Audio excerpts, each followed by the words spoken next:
The elevator doors slid open with a soft chime, and Raymond Foster stepped out into the 42nd floor of Ashford Industries. The air up here always felt different, cooler, cleaner, carrying the faintest trace of expensive perfume and power. Not the kind of place a single dad in a maintenance uniform usually belonged. He adjusted the strap of his tool bag and blew out a slow breath, trying to calm the nerves bouncing around inside his chest. He didn't get called up here often. In fact, most days he fixed jammed doors, leaky pipes, and printer issues 3 floors underground where no one cared what he looked like.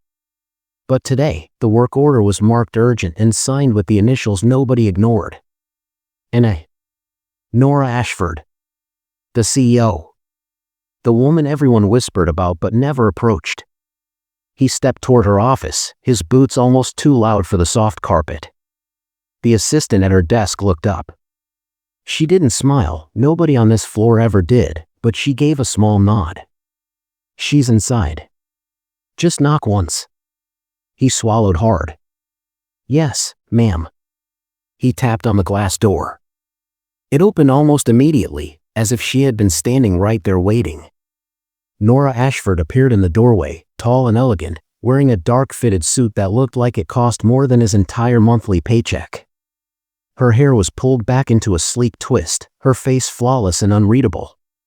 But her eyes, sharp blue, cold enough to slice through steel, locked onto him like she was assessing every mistake he'd ever made in his life.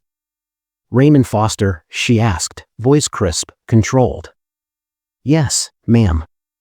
I'm here for the computer problem. She stepped aside without another word. He stepped in.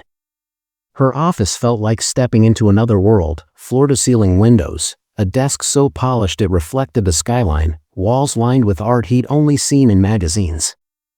A single tablet lay on the desk beside a sleek laptop, its screen frozen, glitching.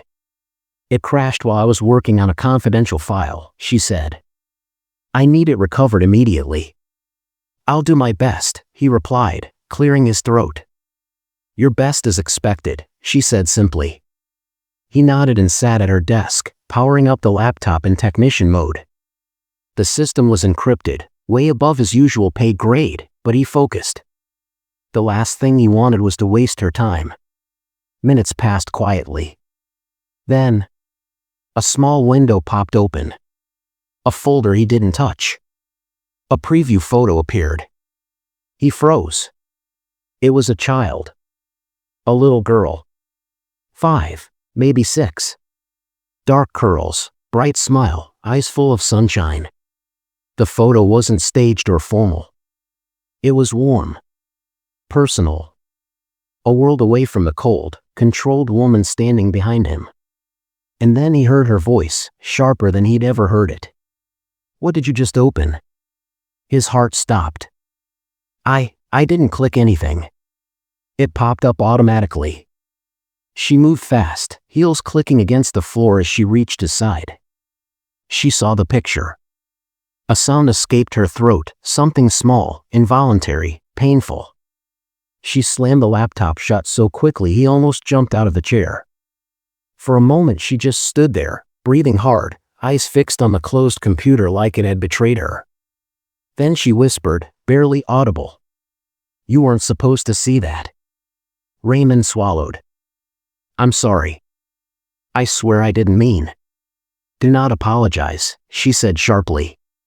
But her voice cracked on the last word, and she looked away for a moment as though she needed to pull herself back together. When she finally turned back to him, her armor was slipping. Not much, just enough for him to see something he wasn't meant to see. Sadness. Fear. And loneliness so deep it felt like gravity. Her name is Olivia, Nora said quietly, her gaze fixed on the floor.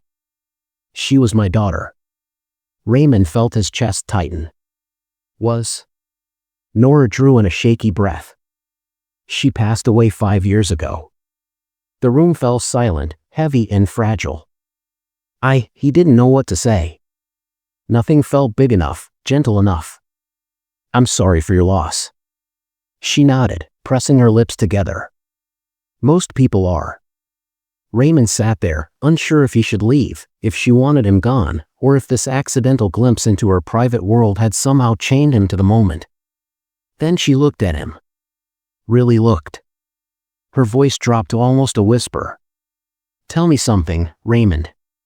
"Yes, ma'am." Her eyes softened just slightly, as though hope and fear collided inside her chest. "Do you think I'm pretty?" The question hit him like a punch. Not because of the words, but because of the pain behind them. This was not the CEO. Not the ice queen. Not the woman who terrified grown executives. This was a broken mother, asking a stranger to remind her she was still human.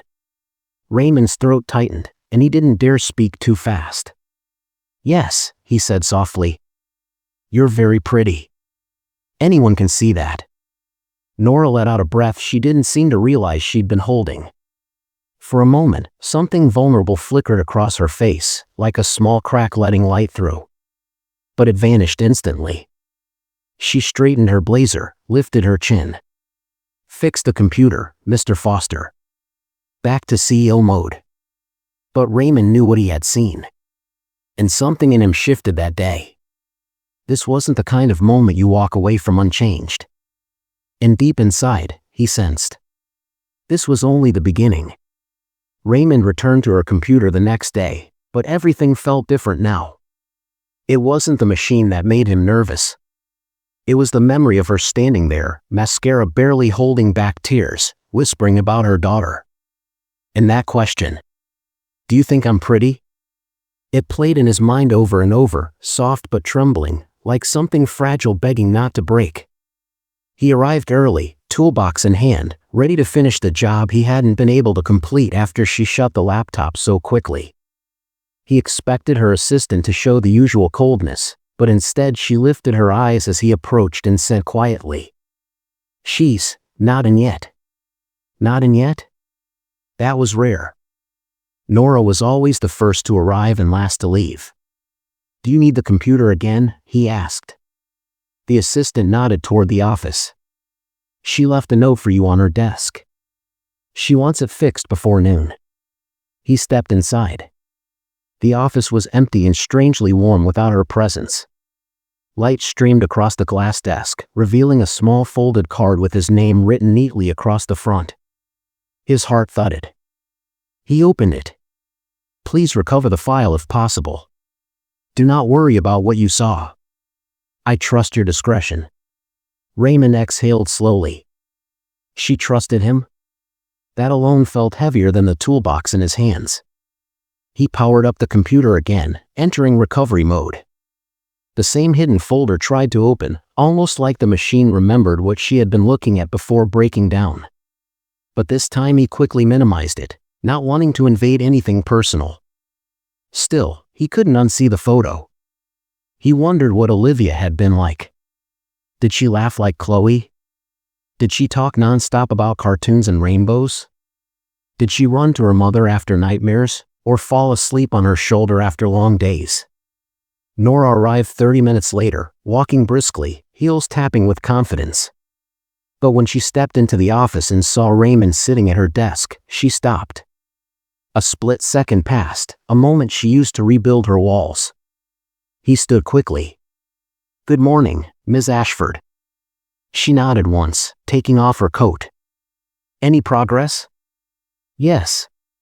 The corrupted file is repairing. It should be ready soon." "Good." Her voice was calm, even. "Let me know." She walked around into her desk, but Raymond caught something off. Her shoulders were tense. Too tense. Her breaths were slow, like she was trying to steady herself. Her eyes kept drifting toward the laptop, then away from it, then back again. It wasn't the lost file she feared. It was the memory attached to it. He returned to work in silence. Out of nowhere, a soft, shaky sound broke the quiet. A breath. Sharp. Unsteady. He looked up. Nora stood beside the window, her hand pressed lightly against the glass, her eyes closed. A single tear slipped down her cheek before she caught it with her fingertip. She whispered something, so quiet he barely heard her. 5 years, and it still feels like yesterday. Raymond didn't move. He wasn't sure if she wanted privacy or presence. But something in her posture, the way her shoulders curved inward, felt like she was battling a storm alone. Finally, he spoke softly. Grief doesn't follow a calendar. She flinched slightly, as if she forgot he was there. Then her voice cracked. Why does everyone expect it to? Raymond swallowed the lump in his throat. Because they don't understand it. She turned toward him, mascara still perfect, expression controlled, except for her eyes. Her eyes were fighting a war. What do you understand about it? She asked quietly. He hesitated. Then, my wife died when my daughter was 2. I understand more than you think. The room froze. Nora's breath hitched. She stared at him like he had spoken a secret she wasn't prepared to hear. A long silence stretched between them, slow, fragile, heavy. Then she walked over to him, each step softer than the last. Your daughter, she said. How old is she now? 6. A shadow flickered across her face, pain mixed with longing. That's how old Olivia was, Nora murmured. When she... Her voice broke. When she... She couldn't finish. Raymond stood slowly, not too close but close enough for her to know she wasn't alone. You don't have to say it, he whispered. Her eyes filled with tears she refused to let fall. She drew in a shaky breath, lifted her chin, and forced her voice steady. You may continue your work, Mr. Foster. Back to formal. Back to defensive. Back to CEO mode. But he had already seen the cracks. And he knew, no matter how hard she tried to hide it. Nora Ashford was grieving so deeply she didn't know how to breathe without pain. When he finished repairing the file, he left a note on her desk. Your memories don't make you weak. They make you human. He didn't sign it. She would know. And he walked out of the office feeling something heavy and alive in his chest. This wasn't business. This wasn't a job. This was 2 broken souls. Recognizing each other. In a world that expected them to stay strong. And fate? It wasn't done with them yet. The next evening, Raymond should have been home already. He had promised Chloe they would watch her favorite movie, the one she always begged for with a hopeful grin. But the maintenance office had called at the last minute. Emergency request, 42nd floor. CEO's office. She asked for you specifically. He blinked. She asked for me? The supervisor shrugged. Yeah. Must have liked your work. It wasn't about the work. Raymond knew it in his bones. Something was wrong. When he arrived on the top floor, the hallway lights were dimmed. Most executives had gone home. It was quiet, too quiet. He walked toward her office, toolbox in hand, heart beating faster with every step. He knocked once. No answer. He knocked again. Still nothing. He hesitated, then pushed the door open. Her office was dark except for one lamp glowing off to the side. Papers were scattered across the floor, torn in half like someone had lost control. A single glass sat on the corner of her desk, still half full of untouched water. And then he saw it. Her laptop beside the window. Open. Frozen. Stuck on the same photo of Olivia. And Nora. She was sitting on the floor beside it. Knees pulled to her chest. Arms wrapped around herself. Her head buried, shoulders shaking in small, silent sobs. She didn't look up when he entered. She didn't seem to hear him at all. Raymond closed the door softly and set his toolbox down. He walked toward her little by little, unsure if she needed space or someone to stand in the storm with her. Ms. Ashford, he said gently. She flinched, just a tiny tremble of her shoulders, but she didn't lift her head. Nora, he corrected himself softly. It's me. Raymond. Her hand tightened around her sweater.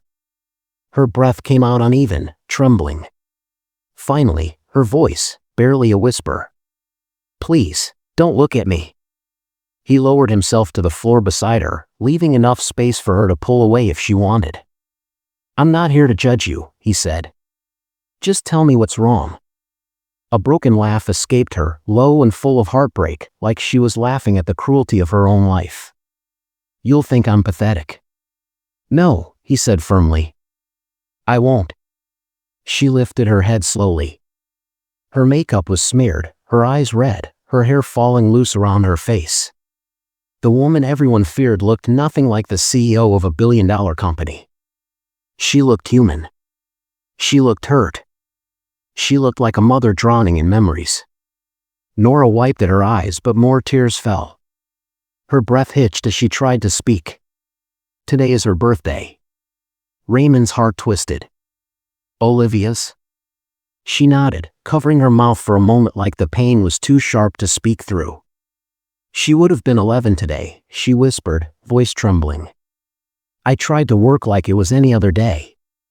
I tried to pretend I'm fine. I tried to stop remembering her smile, her laugh, the way she used to cry when she didn't like her shoes.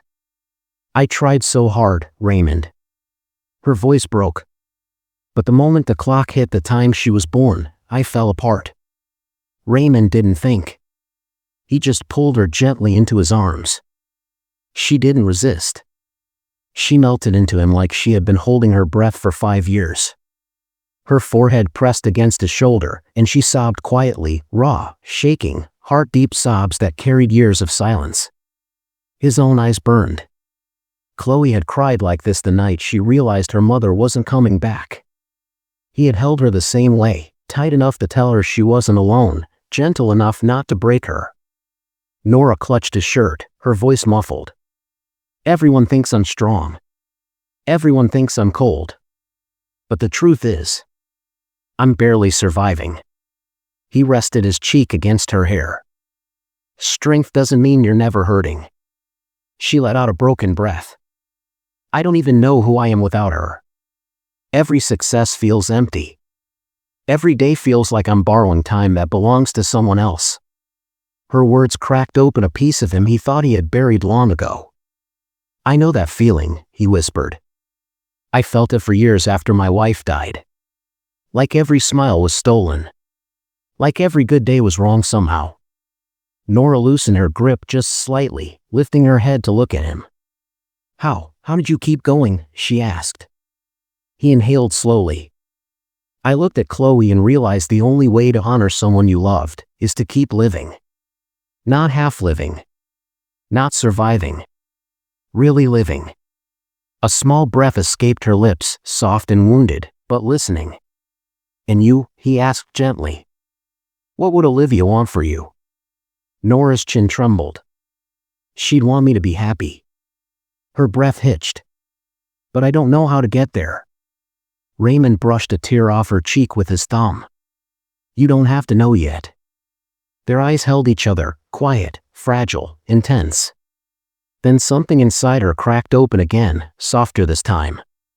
"Can you stay?" she whispered. "Just for a little while." Raymond's voice was soft.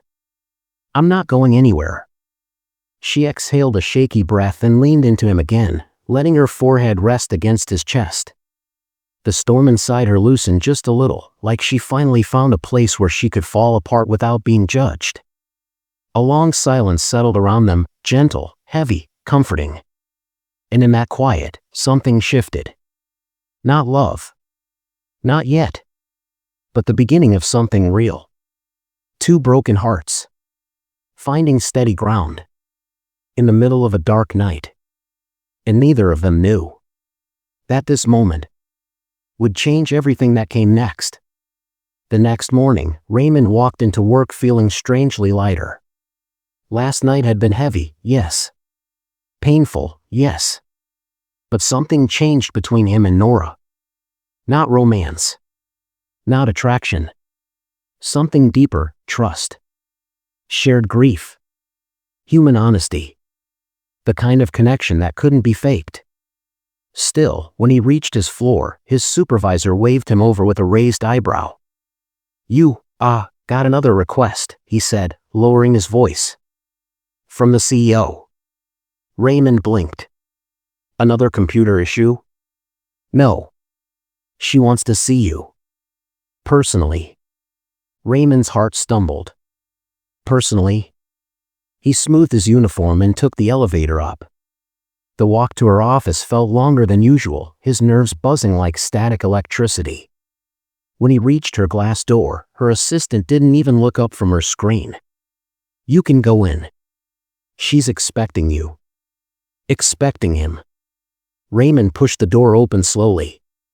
Nora was standing by the window, arms crossed loosely, staring at the city below. Her hair was down today, soft waves falling over her shoulders. She looked different.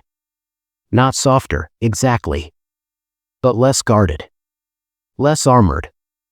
She turned when she heard him. Good morning, Raymond. His breath caught for a second. Not because of how she looked, but because of how her voice sounded.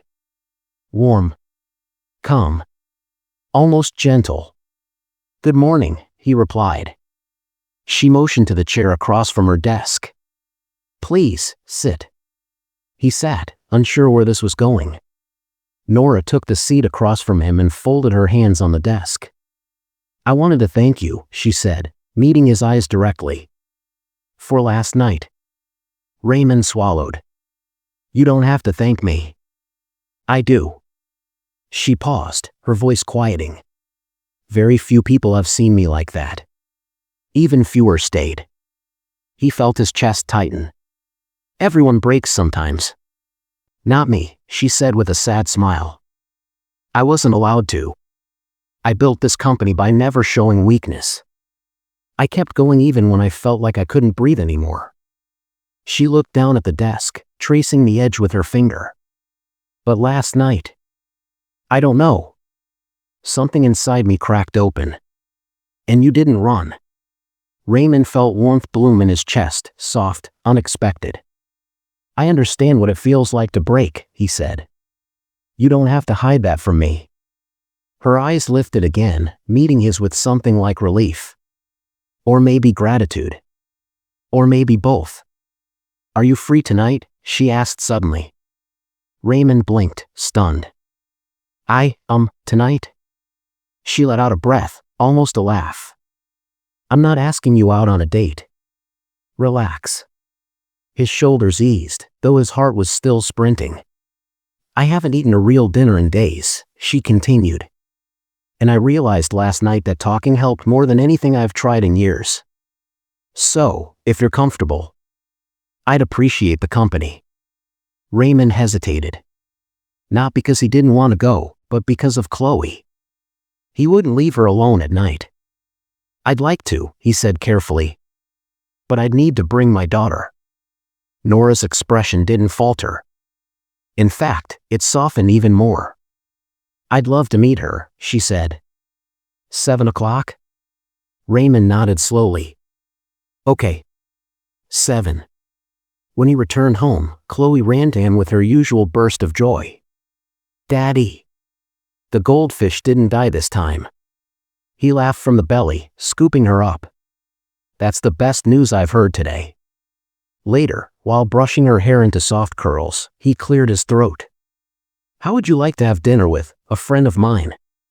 She gasped. A girlfriend? Raymond chuckled, ruffling her hair. Just a friend. She's very nice.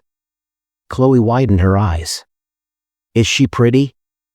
He paused for a second, picturing Nora's blue eyes, tired but soft, the way her voice trembled last night, the quiet strength she carried. Yes, he said softly. She is. Chloe gave a tiny giggle. Then I'll be very good. At exactly 7, Raymond knocked on the penthouse door. He heard footsteps on the marble floor, and then the door opened. Nora stood there wearing a simple cream sweater and soft black pants. No suit. No armor. Just a woman trying her best to breathe again. Her eyes fell to Chloe. And something in her face melted. Chloe waved shyly. Hi. I'm Chloe. Nora knelt down so she was eye level with her. "Hi, Chloe. I'm Nora.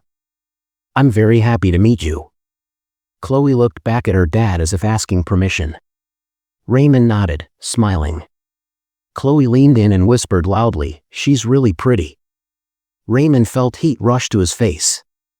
Nora laughed, a real, warm laugh that filled the whole doorway.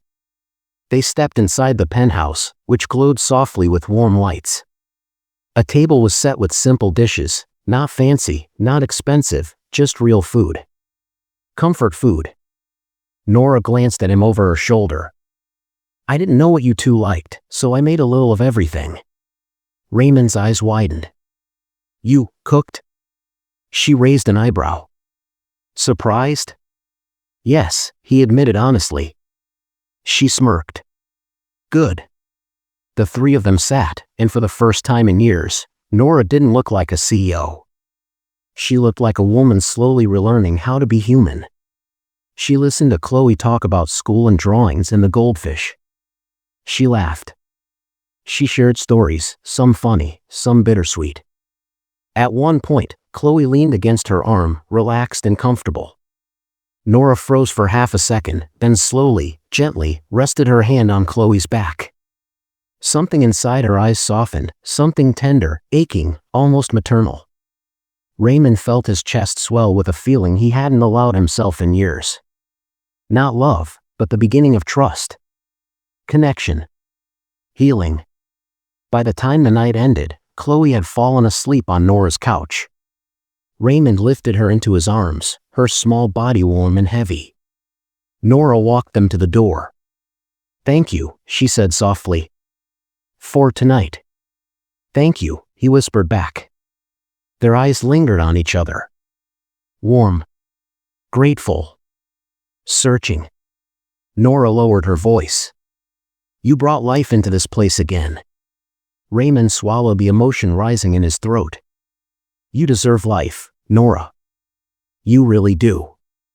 She gave a small, shaky smile. And when they left, Raymond knew something with absolute certainty. This wasn't just a dinner. It was the start of something neither of them expected. Something real. Something heavy and beautiful and terrifying all at once. And life? It was only getting more complicated from here. The next morning, Raymond walked into work still thinking about the night before. Every moment replayed in his mind. The laughter around the dinner table. The way Chloe leaned against Nora without fear.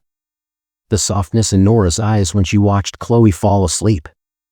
It felt like a chapter healing itself, slowly, carefully, quietly. But the peace didn't last long. By noon, whispers had started swirling through the building. "Did you hear?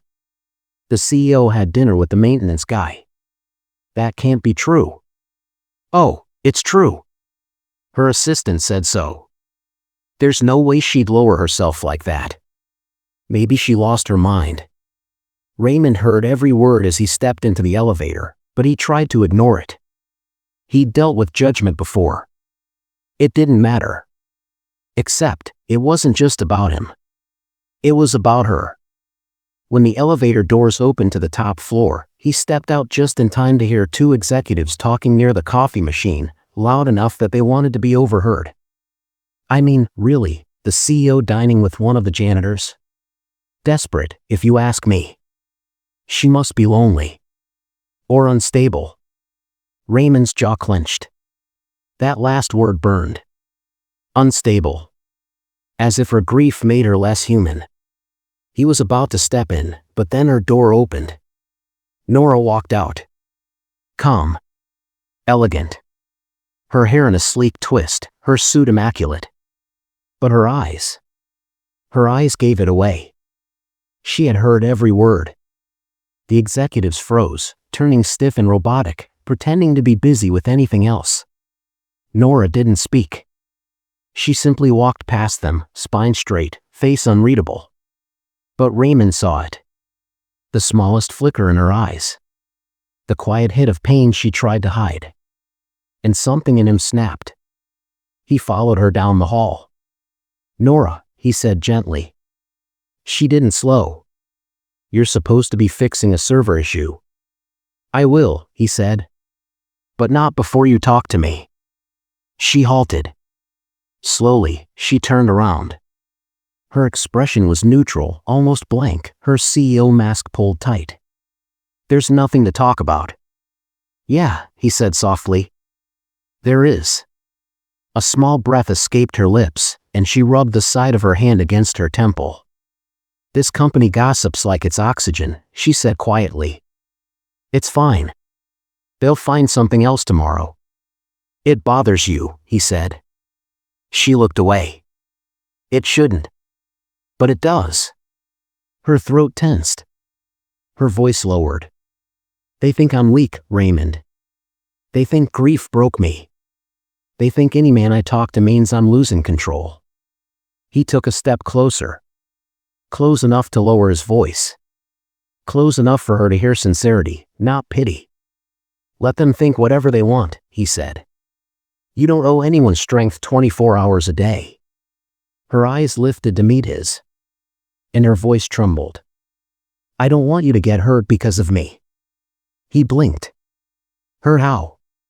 Reputation, job security, your daughter depends on you.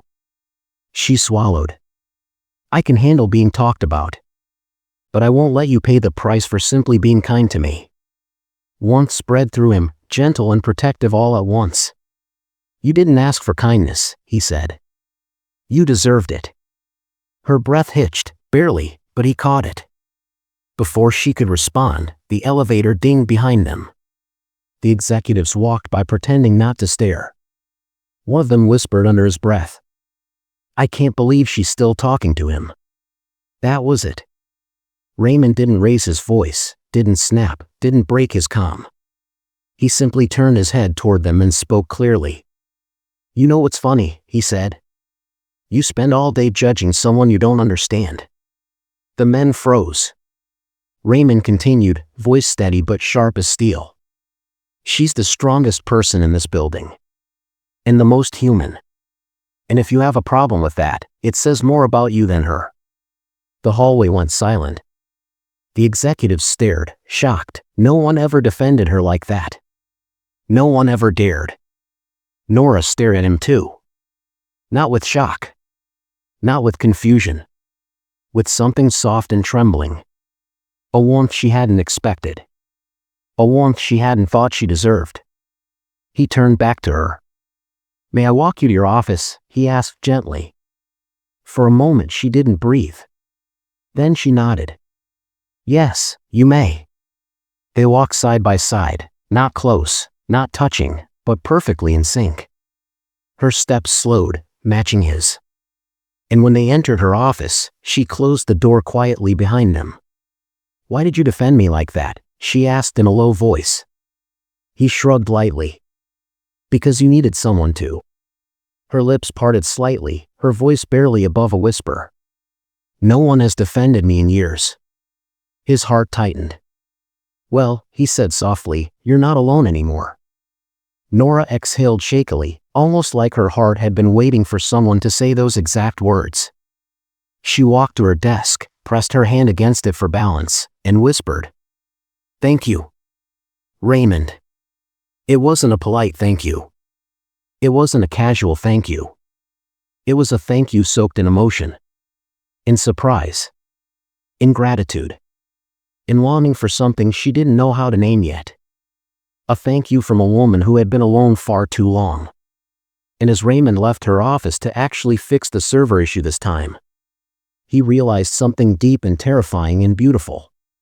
He wasn't just helping her heal. She was healing him, too. Raymond didn't see Nora again until late evening. Most of the building had already emptied out. Cleaning carts rolled down the hallways. Lights flickered off one row at a time. The 42nd floor was almost silent, a quiet, echoing kind of silence that made every footstep feel heavier. He was finishing the server repair when a message appeared on his work phone. If you're still here, please come to the penthouse. His chest tightened. Not Ms. Ashford. Not CEO Ashford. Just Nora behind the initials. He cleaned his hands, packed his tools, and headed to the private elevator. When he reached the penthouse, the door was cracked open slightly. Warm light spilled out into the hallway, soft and golden. He knocked gently. "Come in," her voice called. He stepped inside. Nora stood near the center of the room, barefoot, wearing soft gray lounge pants and a loose white sweater that hung off one shoulder. Her hair was down again, gently curled, framing her face. She looked nothing like the woman who commanded boardrooms. She looked tired. And human. And heartbreakingly beautiful in her vulnerability. She turned toward him, her voice quiet. "Thank you for coming." "Of course," he said. "I needed," she hesitated, searching for the right word, "someone." Raymond swallowed. "I'm here." She gave a small breath, half relief, half exhaustion, and walked to the kitchen counter where 2 mugs sat waiting. "I made tea," she said softly. "It's nothing fancy, but I didn't want to drink alone tonight." He stepped closer. "I'd like some." She handed him a mug. Their fingers brushed lightly, and she froze for a moment, just long enough for him to notice the tiny tremble in her hand. They sat on opposite ends of the long couch, but their bodies naturally leaned toward the middle. Nora cupped her mug with both hands, staring into the steam as if it held memories she wasn't ready to face. "I read your note," she said. Raymond blinked. "What note?"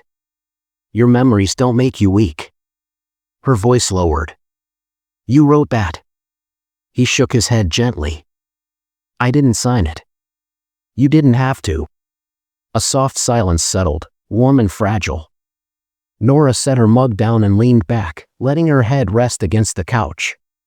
Her voice was low and unsteady. "Today I went into Olivia's room." Raymond stilled. Her breath wobbled. "I haven't done that in years." He waited. No pressure. No pushing. She continued slowly, each word pulled from somewhere deep inside her. "It's still the same." Her books lined up. Her little shoes by the bed. The stuffed bear she loved more than anything.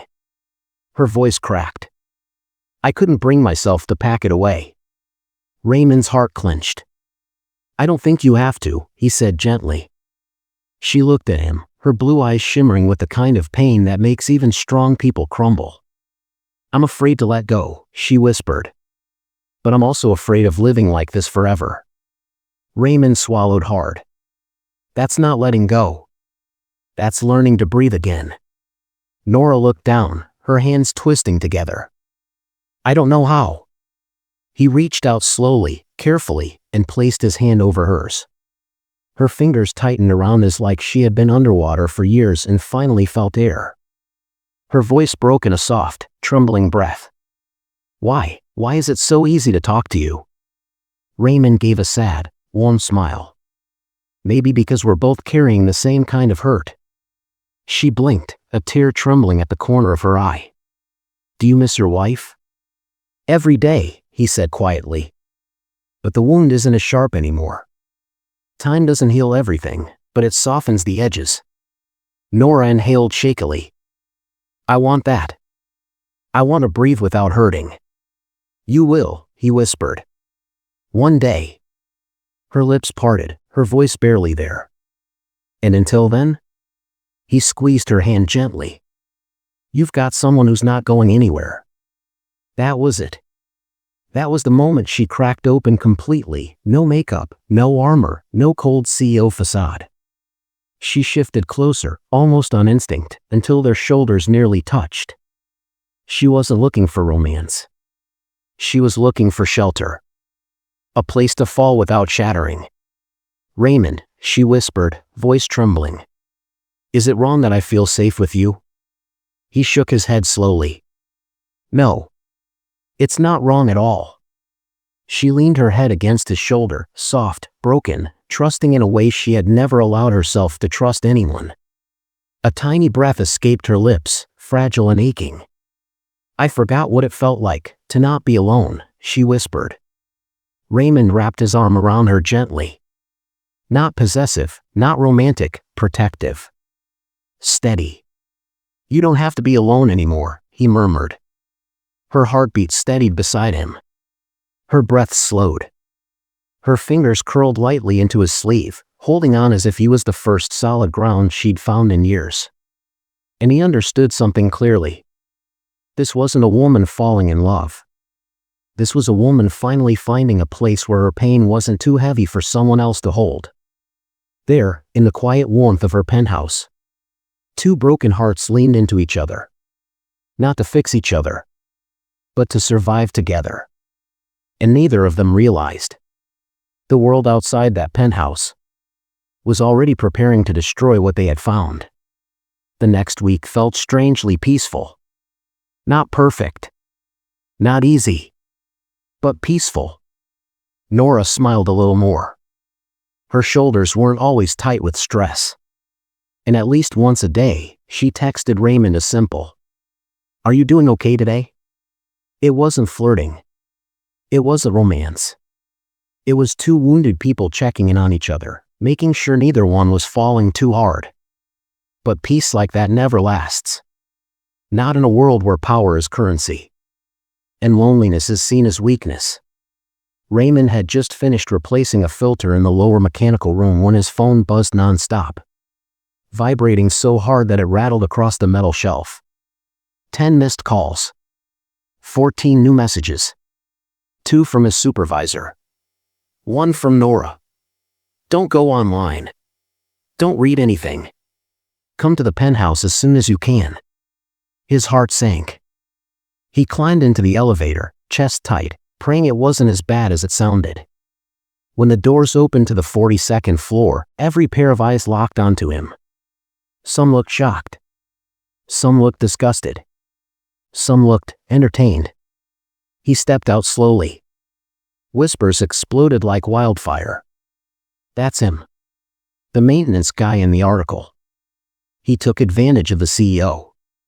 Unbelievable. I knew she was unstable. And he's using her grief. Disgusting." Every word stabbed at him. "What article?" Raymond demanded, voice firm but low. No one answered. He pulled out his phone. A notification flashed across the screen from a business gossip site. CEO Nora Ashford reportedly in a secret relationship with a maintenance worker, sources claim emotional manipulation. His stomach dropped. He opened it. A blurry photo of him entering the penthouse. Another of him leaving late at night. A third of him walking beside Nora toward her office. The article twisted everything. Insiders claim the CEO is emotionally unstable. She has been seen crying in her office. The maintenance worker has become unusually close to her. The dynamic appears inappropriate. Some describe it as a power imbalance. Others say he's using her loneliness. Raymond's blood ran cold. His hands trembled with anger. None of this was true. None of it reflected who she was. Or who he was. Or what they shared: pain, healing, trust. His vision blurred with frustration. He shoved the phone back in his pocket and headed toward the private elevator. He didn't even knock when he reached the penthouse. He just opened the door. Nora stood at the center of the room, phone in hand, her face pale, eyes red. Not crying. Not broken. Just exhausted in a way that hurt to look at. She lifted her gaze to him. And her breath caught like she'd been waiting for him to walk in. "Raymond," she whispered. "What happened?" he asked. She took a shaky breath. Someone leaked photos. Someone twisted everything. A soft, humorless laugh escaped her. "Apparently I'm being taken advantage of." He clenched his jaw. "By me?" Her voice cracked. "Yes." Raymond stepped closer. "Do you believe that?" She looked almost offended. "Of course not." "Then why do you look like you're about to shatter?" Nora lowered her eyes. "Because the board does." Raymond froze. "What?" She nodded weakly. "They called me this morning. They said my behavior is unprofessional, concerning, and emotionally compromised. They want to place me under review." His heart twisted painfully. "You didn't do anything wrong." "I know that," she whispered. But they don't care. Silence hung thick between them before she added softly. They're trying to push me out. Raymond's chest tightened. Because of me? No, she said immediately. Not because of you. Then her voice softened. But they're using you as a reason. His stomach twisted. He had spent so long trying not to be a burden. Trying to be someone Chloe could depend on. Trying to stay out of trouble. Now he was hurting the one person who least deserved more pain. I'm sorry, he whispered. No, she said sharply. Don't apologize for being the only good thing that's happened to me in years. He looked away, overwhelmed by the weight of that sentence. She stepped closer, voice trembling. I let myself trust you, she said. And they twisted that into something ugly. Raymond's throat tightened. I'll tell them the truth, he said. I'll go to HR. To the board. To the press if I have to. You can't, she cut in, her voice rising with panic. They'll fire you. They'll blacklist you. You have a daughter, Raymond. You can't throw your life away because of me. He stared at her, shocked. She was breaking. Not because she was being attacked, but because he was being dragged into it. Nora, he whispered. You're worth defending. She looked at him with a kind of sadness he couldn't bear. That's what scares me, she whispered. Because no one ever has. Before he could answer, the apartment intercom buzzed harshly. Nora flinched. She walked to the console. Pressed a button. A voice crackled through the speaker. Ms. Ashford, the board has arrived early. They'd like to discuss the situation immediately. Raymond's whole body went cold. Nora's hand shook as she pressed the intercom. I'll be right down. She turned back to him. Her voice barely held together. If I lose my position. Her voice cracked. They will drag you down with me. Raymond stepped closer, his voice low and fierce with conviction. You're not facing them alone. She shook her head, terrified. Please. Don't come with me. They'll twist it even more. He reached out, gently lifting her chin so she would look him in the eyes. I don't care what they twist, he said. You're not standing in that room by yourself. Her breath shook. Her eyes shimmered. Her lips parted like she wanted to argue, but couldn't. Finally, she whispered.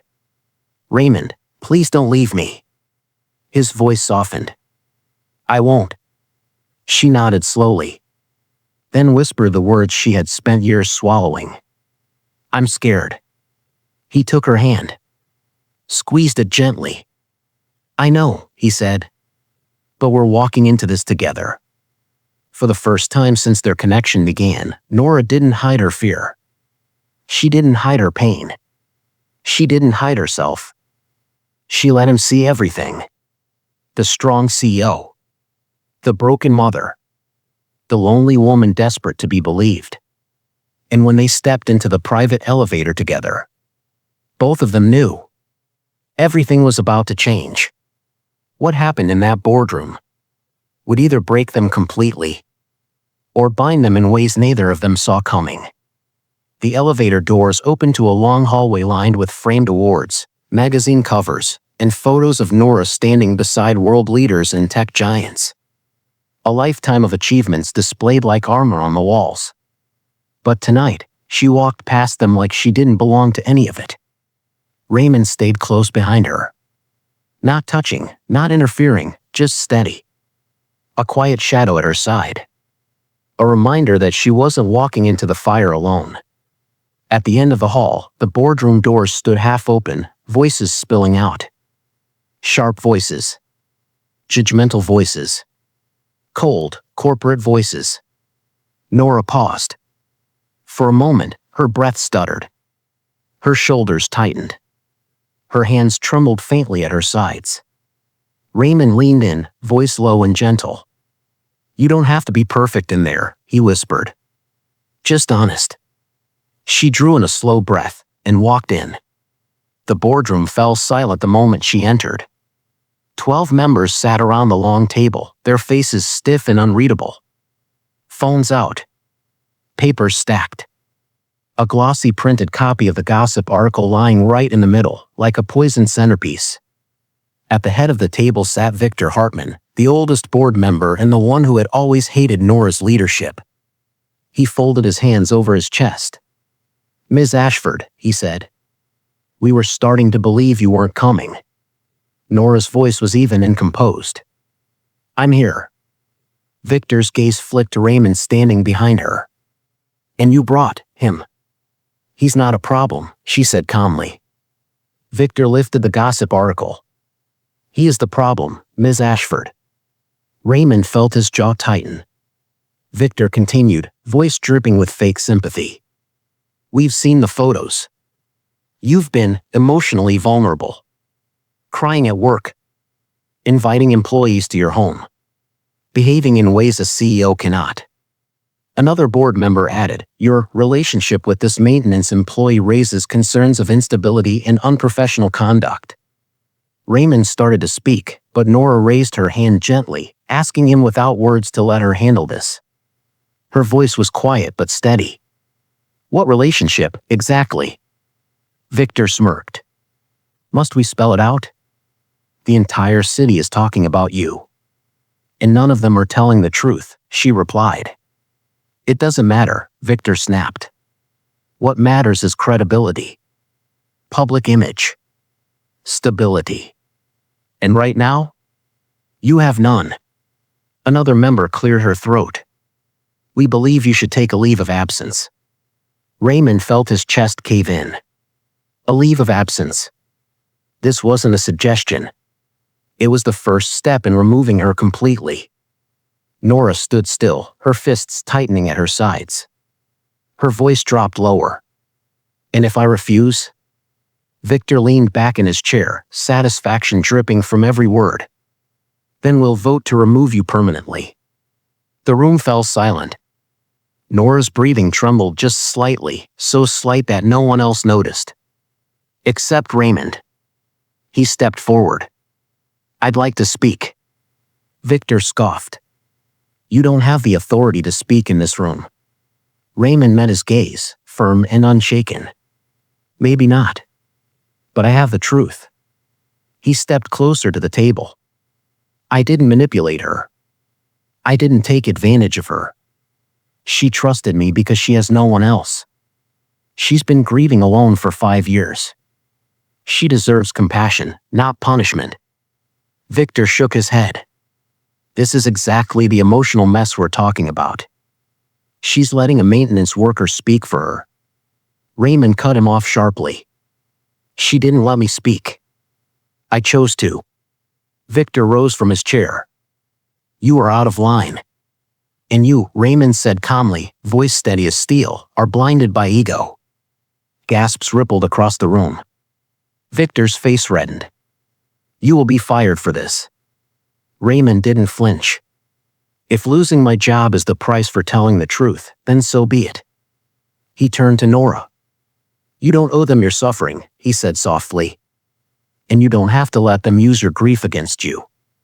Nora's eyes shimmered with something like shock and something like strength waking up inside her. She stepped forward, voice clear. "You want to know the truth?" she said. "Here it is." She looked around the table, meeting every pair of eyes. "I've been grieving my daughter. That doesn't make me unstable. It makes me human." "Your personal issues," Victor began, but she cut him off. "My personal issues have never stopped me from being the best CEO this company has ever had." She held up her phone, showing growth charts, numbers soaring upward. "Our revenue is the highest in company history," she said. "Our partnerships, our global expansions, our innovations, they exist because of decisions I made." The board members shifted uncomfortably. "And if you think spending one dinner with someone who showed me kindness makes me unfit to lead," she paused. Then her voice hardened. "Then maybe you're the ones unfit to sit on this board." Raymond felt a surge of pride fill his chest. Nora wasn't trembling anymore. Her voice wasn't breaking. She wasn't hiding her heart. She was choosing herself. Victor slammed his hand on the table. Enough. This is emotional manipulation. No, Nora said, stepping toward him. This is the first time in years I've spoken without fear. Silence. Dead stillness. You want to vote? She asked. Then let's vote. Victor blinked, thrown off. What? She raised her chin high. Vote. Right now. If you think I'm unfit, say it to my face. The room froze. No one spoke. One board member cleared her throat. Ms. Ashford, we never said. Yes, Nora said. You did. But say it now. Out loud. If you believe it. Another member avoided eye contact. Another fidgeted with his tablet. Another looked down at the table in shame. Victor glared around the room. Well? Anyone? No one raised a hand. No one said yes. No one backed him. Nora took a slow breath. It seems, she said softly, the majority has confidence in me. Victor's face turned white. Nora straightened her shoulders. This meeting is over. She turned and walked toward the door. Raymond followed her out, closing the boardroom doors behind them. She made it 3 steps down the hallway before her breath broke, just a small, quiet crack, and she leaned against the wall. Raymond stepped forward instantly. Hey, it's okay. Her voice trembled. I thought I was going to lose everything. He touched her arm gently. You didn't. She looked up at him, eyes wide, vulnerable, disbelieving. You defended me, she whispered. Again. Because you deserved it, he said softly. Her voice cracked in a way that felt like a confession. No one has ever fought for me before. Raymond swallowed. I will, he whispered. Always. For the first time, she didn't look away. She didn't hide her emotions. She didn't pretend she wasn't hurting. She stepped into him, gently, like she was taking a step into a warm place after years in the cold. Her forehead rested against his chest. Her voice barely a breath. Raymond, what am I supposed to do with someone like you? He wrapped his arms around her. Let me stay, he murmured. Her fingers curled into his shirt. Okay, she whispered. Stay. And for the first time in years, she wasn't alone. She wasn't fighting by herself. She wasn't carrying her grief in silence. She let someone hold her. She let someone care. She let herself breathe again. And it changed everything.